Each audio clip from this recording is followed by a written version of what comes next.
beginnings. Okay, today we start the next part of Bhagavad Gita, chapter 7. We were taught directly from Bhagavan Shankaracharya's commentary, and that is the main commentary that I follow to explain. But the advantage of but Bhagavan Shankaracharya is not the only commentary on Bhagavad Gita. He's not the only commentator. He's Adi Shankaracharya. And yeah, it is his is one of the first commentaries, and very, very detailed, without leaving the thread of knowledge. There are many other commentators who have also commented. Lokmanya Tilak has commented, and the thread of his commentary is Karma Yoga. Then we have the commentary by Prabhupada, Ishkon Temple. Their thread is Bhakti. Each master, as per his own, mental makeup, will follow that. None of them are wrong. None of them are wrong. Vinoba Bhave has a commentary. These are the recent names. Then there is Anandagiri, who also is very respected commentator, one of the masters previously, and also Madhusudan Saraswati ji. So Madhusudan Saraswati ji is very famous. He's the one that has written the Pushpika at the end of the chapters. Om Tat Saditi, Bhagavad Gita, so Upanishadsu that we chant after every chapter. That is not in the Mahabharata. Mahabharata has got these 700 verses, 700 only, not 701, 700 verses, one after the other. It's a dialogue between Bhagwan and Arjun. And it's not like, oh, now chapter 1 I begin, what we do, let's begin this chapter. There were no chapter. Bhagwan just was talking, and then whenever Arjun had questions, he just asked questions. Then Madhusudan Saraswati ji is a realized master from the 14th century. And what happened was he had a lot of knowledge, but he himself thought he lacked bhakti, devotion he lacked. See, there is knowledge and there is devotion, okay? So he went to his guru. He said, Guru knows he has the knowledge. He said, but bhakti, how come I can't feel for Bhagavan Krishna? So then the guru advised him to write the Gita Dhyana Shlokas. He said, you should write something in praise of Bhagavad Gita. That will give you the devotion, that love for the Lord you will get. So that Gita Dhyana that we do before the class has been written by Madhusudan Saraswati ji. And I have explained that before the first chapter. We always explain that it is complete. It is a glorification of the Bhagavad Gita. Then it is a glorification of Bhagavan Vedavyas. Then it is a glorification of Bhagavan Krishna.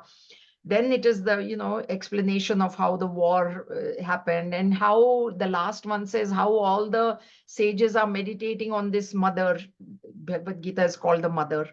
So that also is being attributed to him. Now, like I told you, in Bhagavan Shankaracharya's commentary, he does not leave the thread of knowledge. That is topmost priority for him. And he doesn't divide the Bhagavad Gita as such into like parts. Okay. But Madhusudan Saraswati ji and others, what they have done rather, they've divided Bhagavad Gita into 3 parts. So the first part is chapter 1 to 6, then 7 to 12, and 13 to 18. Because there are 18 chapters, so 6 chapters each they've divided. And then what they say that if you take these 3 sections, then they represent the Mahavakya Tattvamasi or Aham Brahmasmi. That is how they take it. So the first 6 we have seen, and of course the first chapter was just his delusion. Second chapter was the knowledge given from the highest standpoint, and then coming down from different standpoints. But mainly what was important there was chapter 3, which is the purification of the jiva. So they say that the first 6 chapters are Tvam Padam Shodhanam. That is what they call it. Tvam is you, me, you and I. Okay. It's the jiva. So they say that the first 6 chapters, they represent this Tvam Padam Shodhanam, where Shodhanam means purification. So the first 6 chapters are purification of the jiva. The next 6 chapters, 7 to 12, are Tat Pada Shodhanam. Tat is that Ishvara. And Shodhanam here doesn't mean purification, because Ishvara doesn't need any kind of purification. It is discovery. The Shodhanam means discovery. Okay, so there is the purification of the jiva, then there is the discovery of the tat pada, which is Ishvara, who is Brahman, and the last part, 13 to 18, tell us Asi, the oneness between these two. So the idea is, and that is what we have been telling all the time, that the mind has to be purified first before you go try to understand what God is. Unless the mind is that highly purified, it is difficult to understand. It's not an easy concept to understand. That's why just now in the morning class, we saw this delusory conception that we've got from births and births and births and births that I am the body is extremely difficult to give up. It is not easy. Okay. And it will become easier if the mind, uh, as as much as the mind is purified, that much it will be easier to understand I am not the body. That's a direct correlation.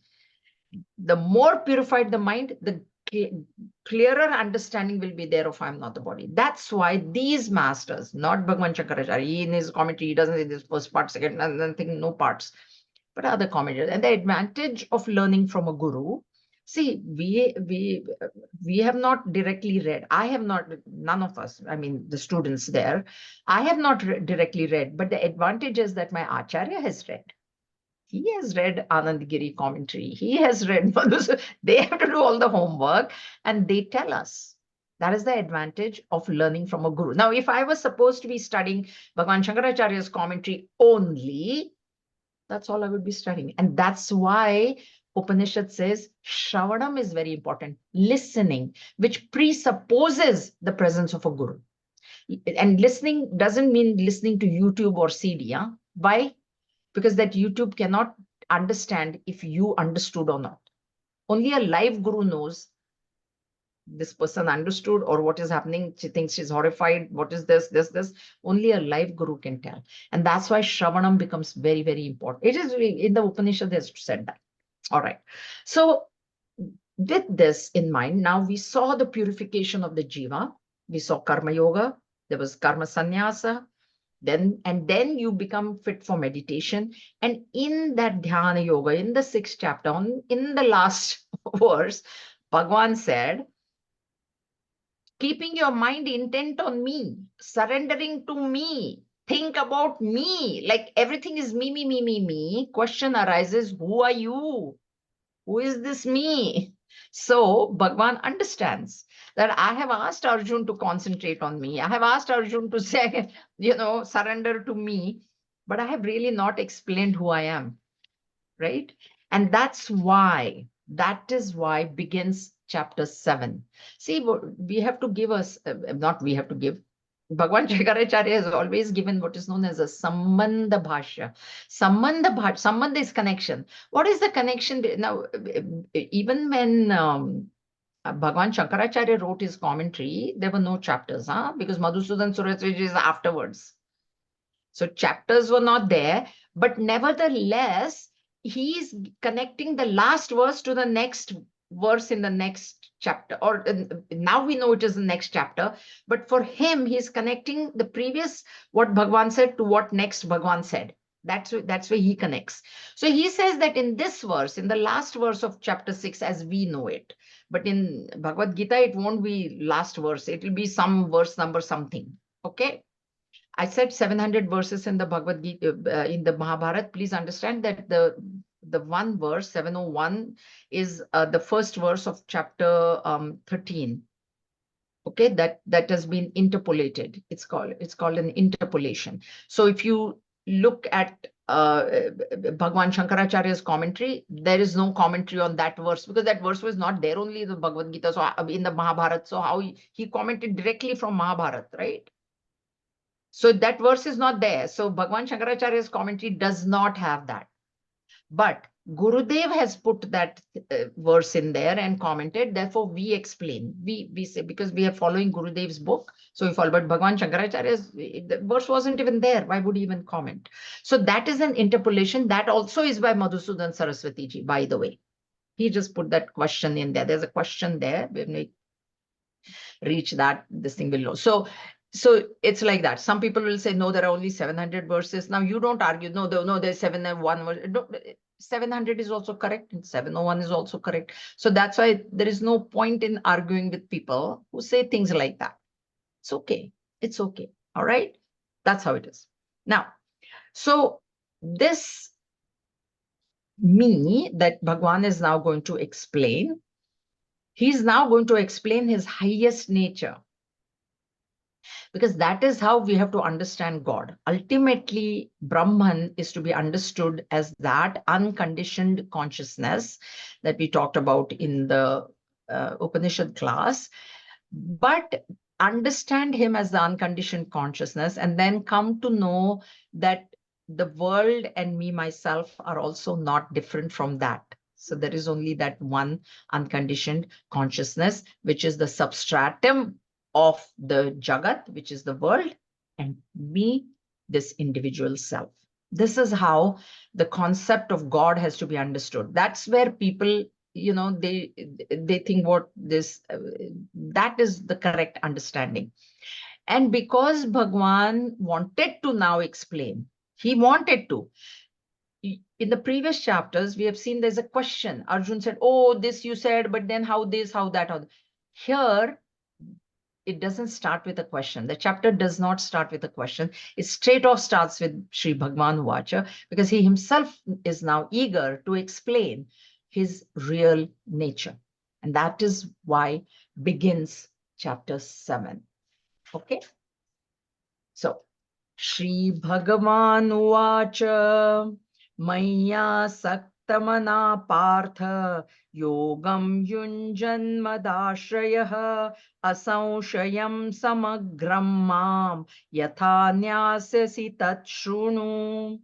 With the mind intent on me, M capital, please note, O Partha, practicing yoga and taking refuge in me, how thou shalt without doubt know me fully, that do thou hear. Tat shrunu. Shrunu is to hear. Hear.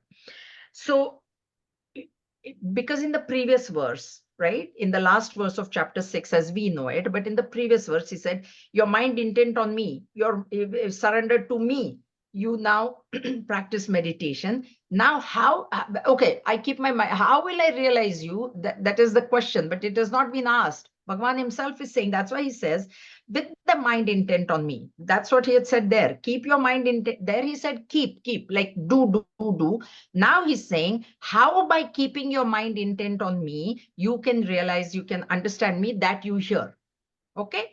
So we start with hear. The word hear, there is two words. There is one is hearing and one is listening. Right? There are two words in the English language. Hearing is by the ears. And hearing, it says Shrunu. Shrunu is listening. Though Gurudev has translated it as hear, Shrunu is listening. Hearing is by the ear, and we have 2 ears. So you hear, goes in one ear, comes out of the other out. That is hearing. But listening is when you listen with full attention and with both ears, and now it is going into your heart. So once it goes into your heart, it remains there. That is what listening is, as opposed to hearing.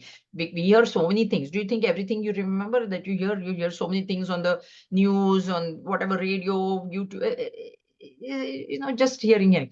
So listening is an art, and listening has to be done when it comes to scriptural texts. So listen carefully. What should I listen to? Mai asakta manaha. Mai in me. Locative case, 7th case. Mai asakta intent, keeping. Asakta is attached. Actually, asakti is attachment. The word asakti means that. So keeping the mind at means what? Is my mind a tulsi leaf that I'll attach it to that, idol? What does it mean? Is my mind like a gulab jam that I will put it in a katori and then, offer it to Bhagwan? What does it mean attached to me? What do you mean by mind attached to me? Means bringing what I said in the morning class, bringing him into every single interaction of mine, whichever way, by hook or by crook, some way or the other, you bring him. That means Mai Asakta Manaha. That is the meaning of keeping the mind attached. Attached means, when we are attached, it's really grand. If anything happens, they'll think of the grandchild. What is that? Is attachment. That is attachment. So when anything happens, if I think of my oh, what a lovely dress. Oh, this toy, this, that is what attach. So when I do that with God, when I do it with external things like my children, family, friends, movies, people who love movies, anything happens, they talk about the movie. Anything happens, whatever I'm attached to, you'll bring that subject to that thing. So that way, when I bring everything into God, to God. So good happens, thank you, Lord. Bad happens, okay, fine. Now you give me the strength. You gave me this thing bad. You give me the strength to bear this. That is what is meant here by Mai Asakta Manaha. All thoughts of God alone, which means in all situations, there are only two types of situations. Actually, I read somewhere, there is never a situation. It becomes a crisis when you don't know how to deal with the situation. What comes is not problem. What comes is situation. Okay. Now, if I know how to deal with that situation, it is not a problem. When I don't know how to deal with the situation, it becomes a problem. Snow fell. It's a situation. Okay, I've got snow tires. I know how to deal with it. I know how to drive in the snow. No problem. Now I don't have snow tires. Now I don't know how to drive. Now there is a problem. So everything in life is a situation. It's never a problem. So whatever situation comes, you think of the Lord. Okay. Partha, name of Arjun. Partha has come many times. Pa means Paramatma. Artha is the meaning. One who wants to know the meaning of Paramatma is Partha. Here we can take that interpretation, because Partha also means a muddy-headed fool, or it also means the son of Pritha. Kunti's one name was Pritha because she was the daughter of King Pruthu. So she was Pritha. So her children are all Partha. So Partha is all Pandavas, including Karna is Partha. But every name, every word in the Bhagavad Gita, there is a meaning. There is a meaning. It is not like, oh, just because no, Bhagavad Gita, that is the importance of Bhagavad Gita, that no word is extra and no word is like, shouldn't be there, or nothing like that. Every word has its own place, its own importance. And yes, it has to be there. Not like Bhagwan just knew the word. So that's what we do. We know words, so we keep saying things and not like that. So here Partha means one who wants to know Paramatma. That is the interpretation. Though Partha is, like I said, has many meaning, but here you interpreted it as, that's why he said Partha, because he has used many words. Mahabaho he has used, Dhananjay he has used, Vijay he has used. So there are many, many names of Arjun also, many names of Bhagwan also, but Partha is one of the names. Yogam Yunjan Mada Ashraya. So the next is, see, Mai Asakta Manaha, then Mada Ashraya. Mada Ashraya means that you will take only and only my support, which in chapter 12 he will talk as Ananya Bhakti, exclusively. What Draupadi did in that Rajya Sabha when she was getting derobed. She went for help to others and ultimately she let go of all supports. That is what Mada Ashraya means. That's one meaning. Okay, support. I am your only support. Also, the other thing, also we saw this thing in, in the Upanishad, where the goal and the means are one and the same. See, right now, what we have is we are using God as a means. Why? I want a promotion. I need to get a job. I need a child. I need to get married. I need a big house. So the world, things in the world are the goal, and Bhagwan has become a means for us. We pray to Bhagwan. I'll give you, this much. So one guy was praying, Bhagwan, if I win, $10,000, I will give you half. Whatever I win, I will give you half. So he won $5,000. So he came to Bhagwan. He said, Bhagwan, you already took your share. I know that, because I wanted 10. I said, I'll give you half now. You gave me only 5, means 5 you already kept. So that's it. Transaction complete. Okay. So that is what we are doing. We have made God the means. What here it means by Mad Ashraya means you have to understand me, you have to reach me, and you have to surrender to me. Later on, he will say that. So where goal and the means are one and the same, it becomes Mad Ashraya, where you're trying to reach the goal and the means is no other than the goal. And that's why Upanishad calls it as pada. This pada connotation is goal is pada and means also is pada. And this is what is the uh, equivalent in Bhagavad Gita. That's why we know that the Bhagavad Gita is an essence of the Upanishad. So whatever is said in the Upanishad, that is original. This Bhagwan is explaining in his own words. So Mad Ashraya. Now, before that, there is Yogam Yunjan. Yogam Yunjan means what? What has he translated it as? Practicing. Practicing yoga. So Yogam Yunjan means, yes, I do practice. I do my self-effort. What is practicing yoga? Which yoga? Dhyana yoga. He explained Dhyana yoga in the previous chapter. That's where, he said, keep your mind intent on me, everything he said. But Yogam Yunjan means, yes, you do that, but you have to also understand that even if you do, the result will not come unless my grace is there. That is to be understood. Yogam Yunjan means, yes, effort is in your hands. Yes, you do the effort, but don't think that you are going to get the result only because of your effort, because then that is ego.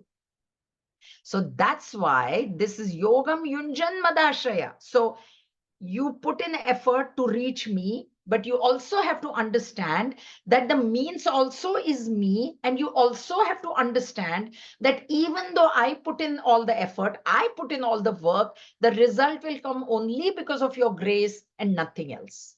That is the load of the word Yogam Yunjan. Okay, so understand. So keep your mind in me at all times. And I told you one way is if you're busy in your work, because see, people have to work and they say, oh, but I'm busy in my work. If you keep your mind where your hands are, Maya asakta mana, you're fulfilled. That you're fulfilled. So either you remain in the present, which means you are in the presence. So that is one way. Or in every interaction in life, you bring God in somehow or the other, whichever way that you feel is feasible, whichever suits you, you bring. Then you put in the effort, knowing that the grace works like this. Huh? There are people who say, okay, if the result is going to come because of his grace, then I will wait for his grace only. Nah, why I should put effort? This is what people say. People actually say this. Because it's said that without the grace of the Lord, liberation is not possible. Then people say, okay, I'll wait for the grace then to come. But you have to understand that grace doesn't come without self-effort. See, there is two types of grace that are there. There is one is what is called as a samanya grace, a general grace, where all of us are breathing. That is grace only. If there was no grace, we would not have been breathing. So that is samanya. That is everybody. Duryodhan was also living. Duryodhan was also breathing. He was also acting. So was Arjun. So what is the difference? There is a difference there. But if there is sunshine outside, the sunshine is common for all of us. But if I choose to not open my blinds, then I complain, oh, the sun doesn't come to my house. It goes only to my neighbor's house. That effort of opening the curtain, I have to do. And that is what self-effort is. Yes, liberation will come because of the grace of the Lord. Result will come because of the grace of the Lord. But I do have to put in my effort to do it. Like in the morning class, I told you, the result came because of his grace, but I did put the effort of pulling all my books out and going through them. So that self-effort has to be there. Unless self-effort is put in, special grace cannot come. There will be this Samanya grace. It is Samanya Krupa and Vishesh Krupa. These are the two things. So Samanya grace is there. The books are all there. I was there. There is Samanya grace that I had the book. But Vishesh Krupa happened when I found it. But it happened because I pulled all the books out, because I pulled my, put in my self-effort. That's why it happened. Knowing that is Yogam Yunjan. Knowing that yes, I will put my effort in. Like you have said, put my mind in you, intent on you, attached to you. But this is okay. Now, Asamshayam, also no doubt, without Bhagwan's words.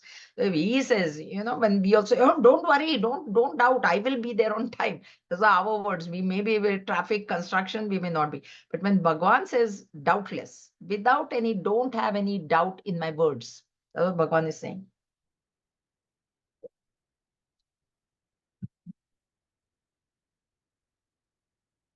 So without doubt, Samagram is complete. What do you mean complete?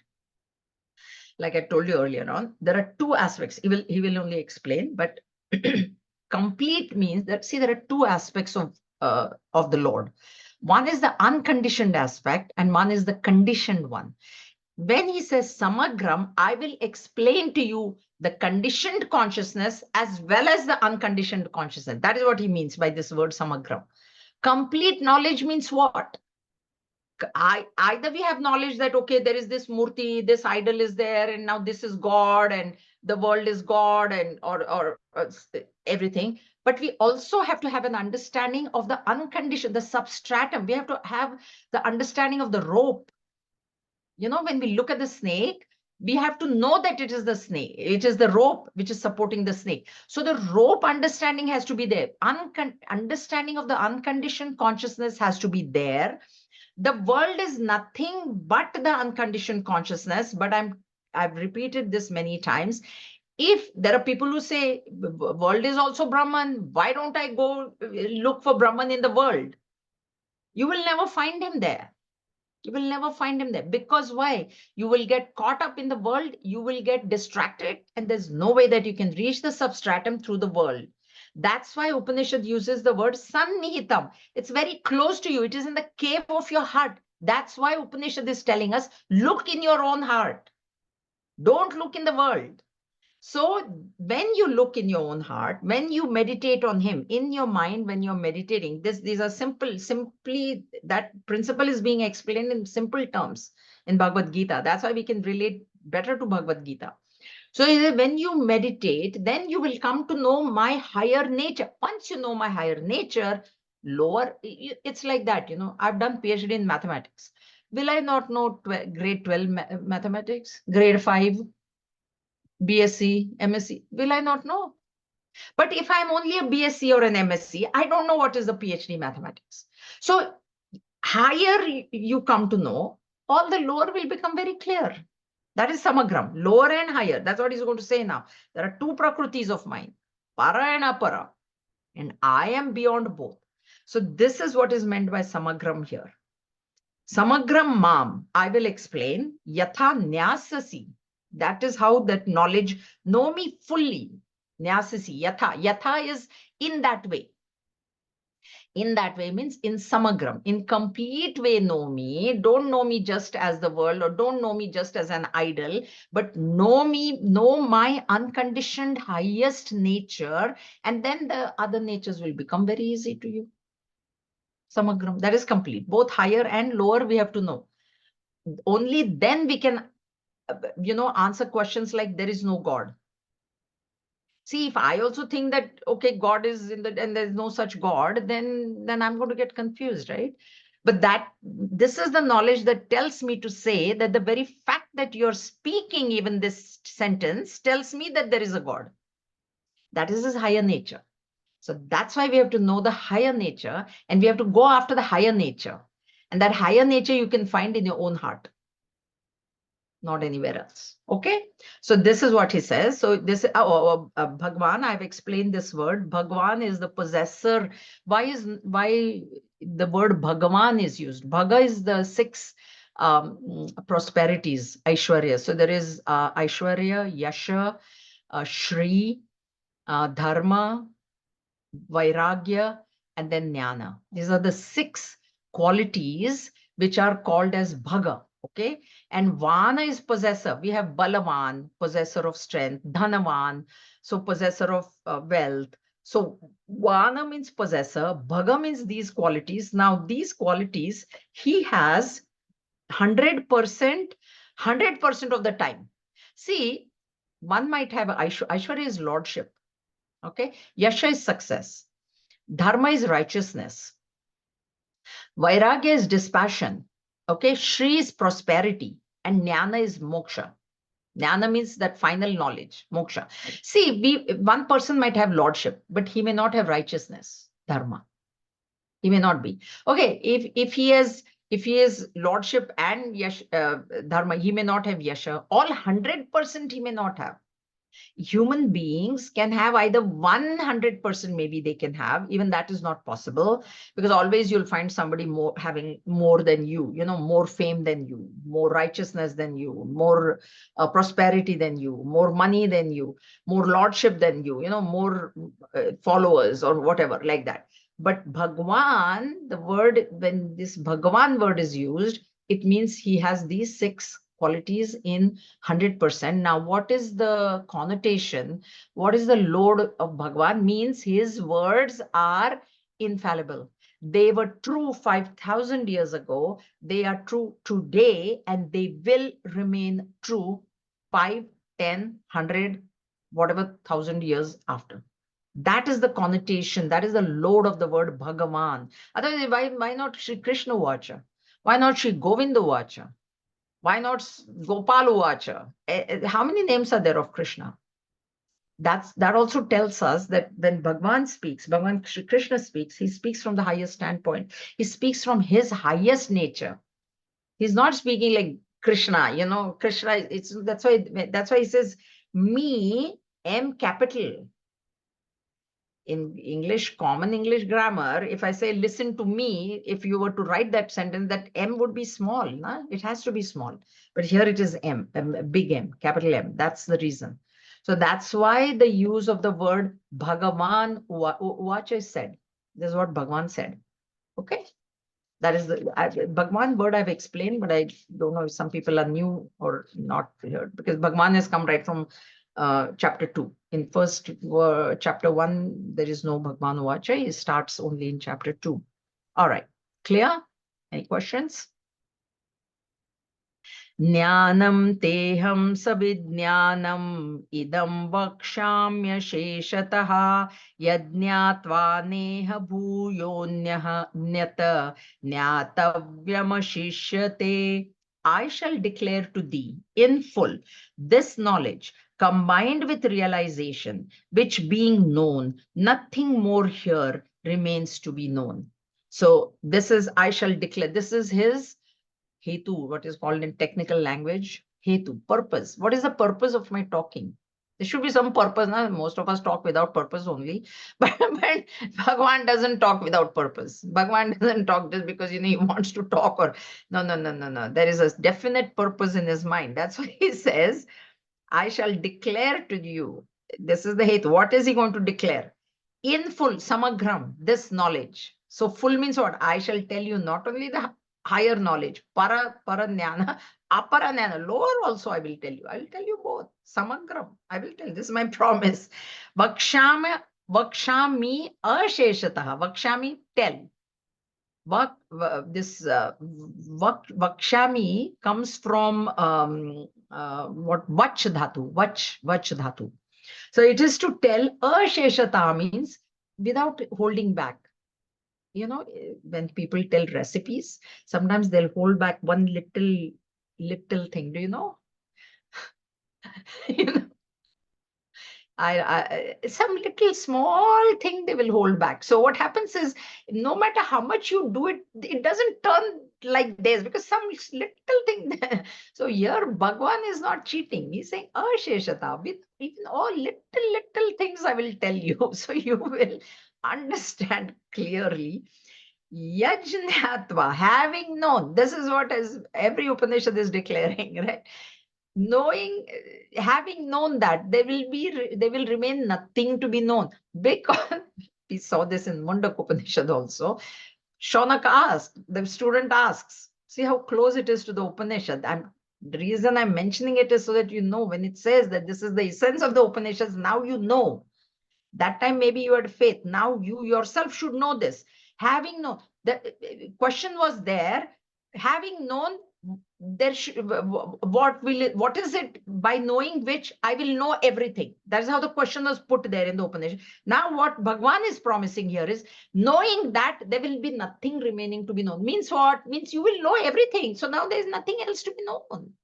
That's what it means. See how the same Upanishad and this is connected. Yajñatva, having known, yat Nyatva, yet there's yet, the Sandhi is making it the ja. So yet, having known that, which one? That one.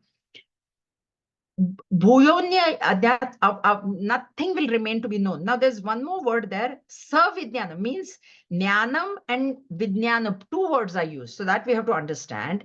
Jnanam is when it is in technical language. Jnana is paroksha jnana, and vijnana is aparoksha jnana. So we should understand these words.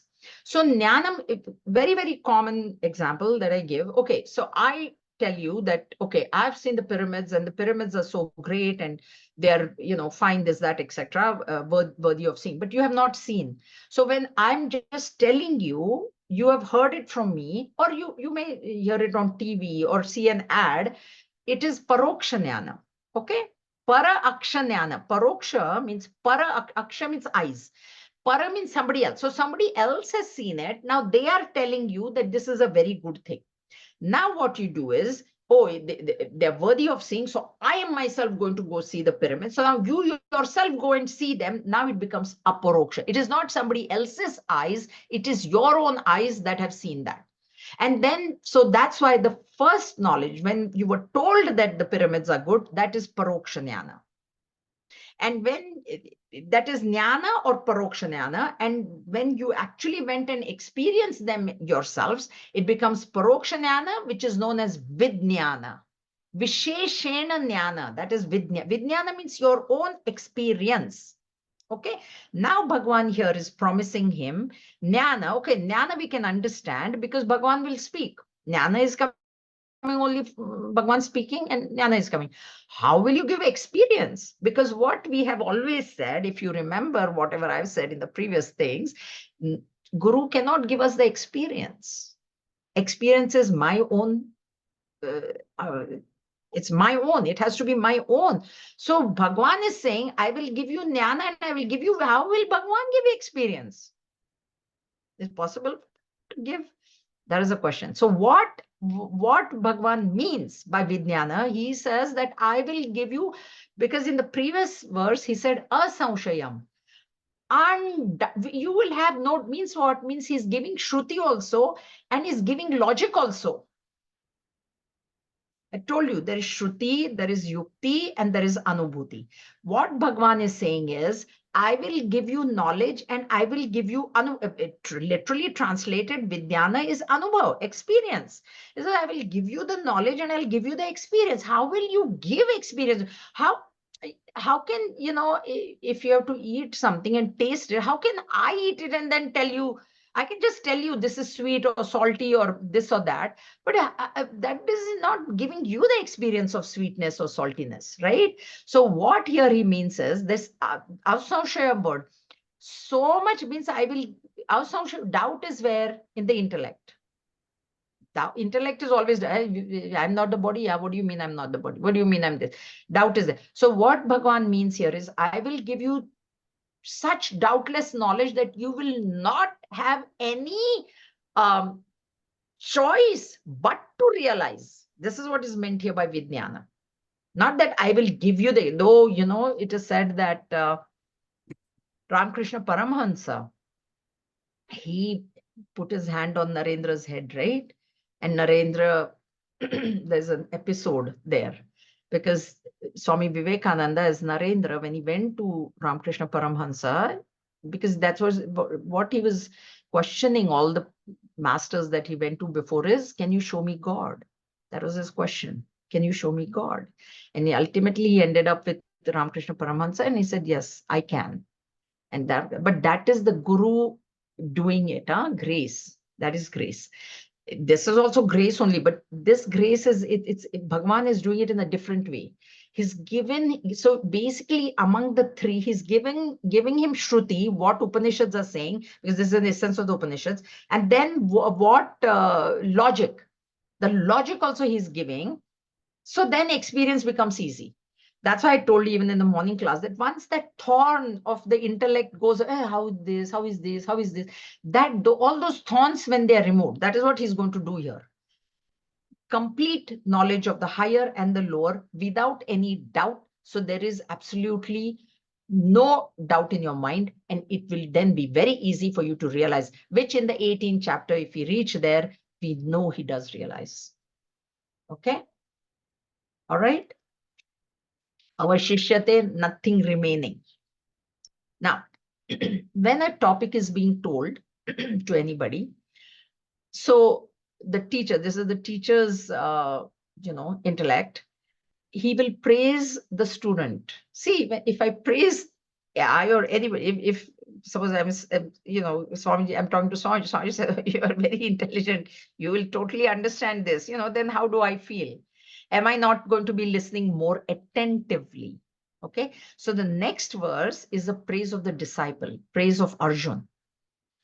मनुष्याणां सहस्रेषु कश्चिद्यतति सिद्धये यततामपि सिद्धानां कश्चिन्मां वेत्ति तत्त्वतः. Among thousands of men, one perchance strives for perfection. Even among those successful strives, only one perchance knows me in essence. Very, very often quoted verse. Sahas, among, Vivek Choramani, those who have followed, studied Vivek Choramani with me, second verse, Bhagavan Shankaracharya says that this birth only is rare. Human birth is the rarest of all births. Okay, so when Bhagwan here says Manushyanam, Manusha word is used, which excludes all animals. That's one thing to be noted. If Manusha word is used, that means this is not a prerogative of animals. Remember that. There are very few, Jad Bharat and all, though they came back as humans and then realized because of their previous, practices, even in the deer body, he died and he became a deer. He remembered all his sadhana that he had done. That's very, very rare. Okay. Most of us do not even remember what we have done. I thought now at the stage, I don't remember what I did yesterday also sometimes. So that's forget remembering previous. So even to get this birth is rare. Among this, how many people are on this path? It's very, very rare. So by saying that this is very rare, what he's trying to tell Arjun, but you have come to me. That means you're very special. So what happens is now when the teacher is telling the student that you are very, very special, you're one among thousands. Now, how is the student going to feel? I better listen carefully. Ah, isn't it? This is a praise of the student, this is. So sahas among thousands, kaschidyati siddhaye, very few. Here is saying one per chance strives. So very few are on this path. Look around you, look around the world, right? Majority of them, most of them, these young people, I did and I got, what is God got to do? There is no God, all these things. Then when something, God forbid, if some sorrow comes, then they turn towards God. And then it's like, oh, all bad things. I was doing all this to you and now this thing happened. Now you're not there. So that faith shakes. Faith must not shake in God. Just because something bad happened to me doesn't mean that God suddenly is not there or something like that. So very, very few are trying to reach me. Okay. Among those who try also, only one might come to me. Might. That's why we have realized, masters, we can count on our fingertips. Right? It's not like every other, person is a realized master. It is not. This is why he's saying yatanam yatata api siddhanam. In even those who are striving, only one may know me in essence. That essence is very important here. We have to know him in essence, means you have to know his unconditioned nature as well as conditioned nature. But knowing unconditioned nature, no problem. Conditioned nature will automatically come. We don't have to know two things. There are no two things. There is not an unconditioned consciousness and a conditioned consciousness. There is only one thing. So you know unconditioned, you will come to know all this conditioned business, you will come to know right away. Okay? So this is so often quoted. Everywhere this is quoted. We quote this verse when we study Vivek Churamani, when he says, Bhagwan also said in chapter 7 that among thousands of men, this is very, very rare. All right? Okay? Now, now he's going to go into his explanation of what he said. So he has got the attention of the student because he has said that the student is very, very special. So now we go to the next verse where now he actually begins the explanation of me, capital M and E. Okay. भूमिरापो नलो वायुः खं मनो बुद्धिरेव च अहंकार इतीयं मे भिन्ना प्रकृतिरष्टधा. Earth, water, fire, air, ether, mind, intellect, egoism. Thus is my eightfold Prakriti. Prakriti word we have heard. Prakriti is his lower nature. This is eightfold. I've told you the importance of 18. This is where it comes from. One is the unconditioned consciousness, and 8 is this Ashtadha Prakriti, which is made up of Bhumi, earth, Aap, air, water, sorry. Anala is fire, Vayu is air, and Kham is ether or space. So we have these 5 great elements: space, air, fire, water, and earth, which we have seen. From Prakriti is Bhagwan's Maya. Understand? Maya is the inherent power of the Lord. Those of us, those who are in Drigdash Vivek, that's where we saw this Maya has 2 powers, but that's a different matter. But here, from Maya, Prakriti is modifiable. Understand that Brahman, the substratum, is changeless. So Brahman cannot change to become anything. Okay. But the question remains that I do see the world. I do see, mountains and trees and human beings, animals, plants, etc. So how has this come? So what he says is, this is my lower nature. What you're seeing with your eyes, smelling, tasting, touching, feeling is my lower Prakriti. And these are the 8 aspects to it. So these are the 5 great elements. Understand these to be in subtle form, and then of course, if subtle is his Prakriti, then gross also his Prakriti only. Okay, because from subtle only gross is coming. Otherwise, gross cannot come from suddenly from somewhere. First subtle elements come and then gross elements come. And ahankara, so mind, intellect, and ego. This is my 8-fold Prakriti.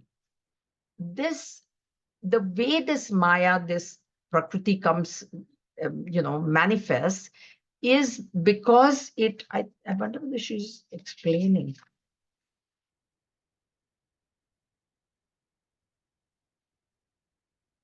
So this the 5 at the mind, see, there is the individual mind, intellect, and ego, and then there is the totality, macrocosm, okay, which is also there is the microcosm, which we have in our chart, BMI. That is the individual chart, and the same chart belongs to the totality, where it is Ishvara.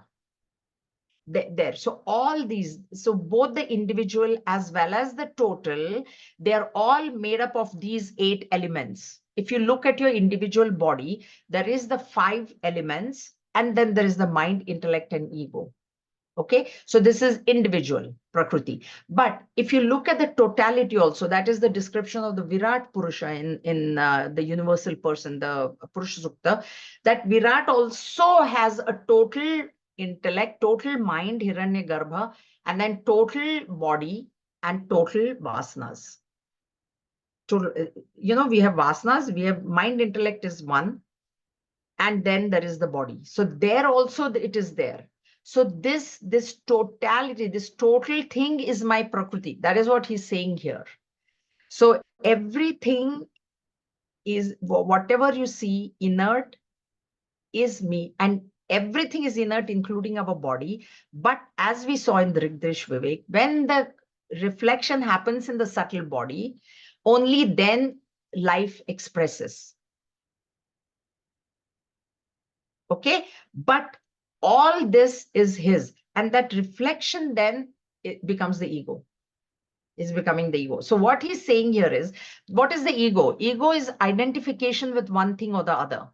So when I say I am the body, when I say I am the mind, or I am the intellect, that is what is represented by the word ego. And this is his eightfold Prakriti. All right, so are there any questions so far?